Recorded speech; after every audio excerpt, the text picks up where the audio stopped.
അസ്സലാമു അലൈക്കും വറഹ്മത്തുള്ളാഹി വബറകാതുഹു. പ്രിയമുള്ളവരെ, പുണ്യമാക്കപ്പെട്ട ശഅബാൻ മാസത്തിലൂടെയാണ് നമ്മളെല്ലാവരും കടന്നു പോകുന്നത്.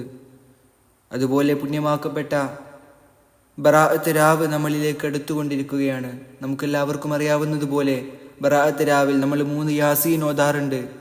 അത് ഓതുമ്പോൾ നമ്മൾ എന്തൊക്കെയാണ് ശ്രദ്ധിക്കേണ്ടത്?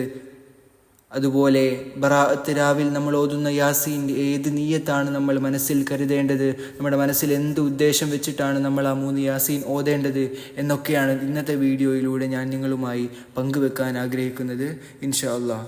ബറാഅത്ത് രാവിൽ നമ്മൾ 3 യാസീൻ ഓതുമ്പോൾ അത് മഗ്രിബ് ഇശാഇന് ഇടയിൽ ഓതലാണ് ഏറ്റവും അഫ്ളൽ. അസറിന് ശേഷം ഓതുന്നവരുമുണ്ട്, എന്നാൽ അത് പറ്റില്ല എന്നല്ല. ഏറ്റവും അഫ്ളൽ അല്ലെങ്കിൽ ഏറ്റവും നല്ലത് അത് മഗ്രിബ് ഇശാഇന് ഇടയിൽ ഓതലാണ്. അതുപോലെ തന്നെയാണ് തുടർച്ചയായി ഓതലും അതിനിടയിലുള്ള അന്യമായ സംസാരങ്ങൾ ഒഴിവാക്കലും വളരെയധികം നല്ല കാര്യമാണ്. പക്ഷേ നമുക്കൊരുപാട് അത്യാവശ്യ കാര്യങ്ങൾ അതിനിടയിൽ ഉണ്ടായേക്കാം. എന്നാൽ ഏറ്റവും അത്യാവശ്യ കാര്യങ്ങളൊക്കെ ചെയ്തുകൊണ്ട്, എന്നാൽ നമ്മുടെ മനസ്സിൽ നിന്ന് ആ യാസീൻ്റെ നീയത്ത് പോകാത്ത രൂപത്തിൽ അതിൻ്റെ ആ ഒരു ഭയഭക്തിയോടുകൂടെ തന്നെ അതിനിടയിൽ മറ്റു ഭംഗങ്ങളൊന്നും വരുത്താതെ തന്നെ അത് 3 തുടർച്ചയായി ഓതലാണ് ഏറ്റവും നല്ലത്. ഇനി നമ്മൾ 3 യാസീൻ ഓതുമ്പോൾ നമ്മൾ മനസ്സിൽ കരുതേണ്ട നീയത്താണ്.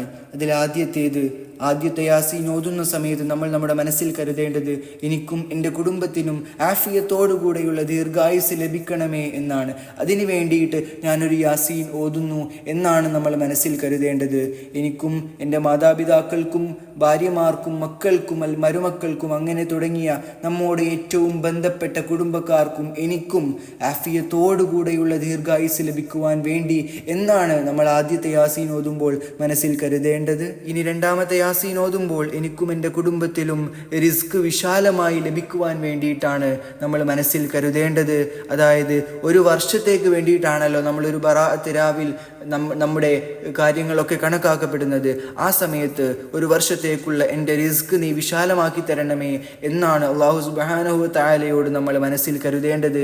അതായത് ഒരു വർഷത്തേക്കുള്ള നമ്മുടെ കഴിക്കാനുള്ള ഭക്ഷണം, കുടിക്കാനുള്ള വെള്ളം, വീട്, വസ്ത്രം ഇവയെല്ലാമാണ് ഈ റിസ്ക് എന്നതിലൂടെ നമ്മൾ ഉദ്ദേശിക്കുന്നത്.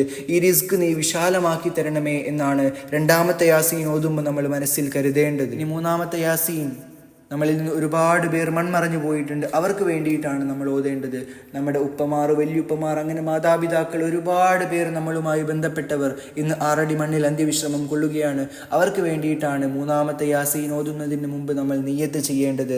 അവരുടെ ഉഹ്റവിയായ ജീവിതത്തിനും അല്ലെങ്കിൽ അവരുടെ ഖബർ ജീവിതം വിശാലമാക്കുവാൻ വേണ്ടിയിട്ടുമാണ് മൂന്നാമത്തെ യാസീൻ നമ്മൾ ഓതേണ്ടത്. ഇൻഷാ അല്ലാഹ് ബറാഅത്ത് രാവ് വളരെയധികം വിജയകരമായി വിനിയോഗിച്ച മുഅ്മിനീങ്ങളിൽ അല്ലാഹു നമ്മെ എല്ലാവരെയും ഉൾപ്പെടുത്തുമാറാവട്ടെ എന്ന് ദുആ ചെയ്തുകൊണ്ട് ദുആ വസിയത്തോടുകൂടെ നിർത്തട്ടെ. അസ്സലാമു അലൈക്കും വറഹ്മത്തുള്ളാഹി വബറകാതുഹു.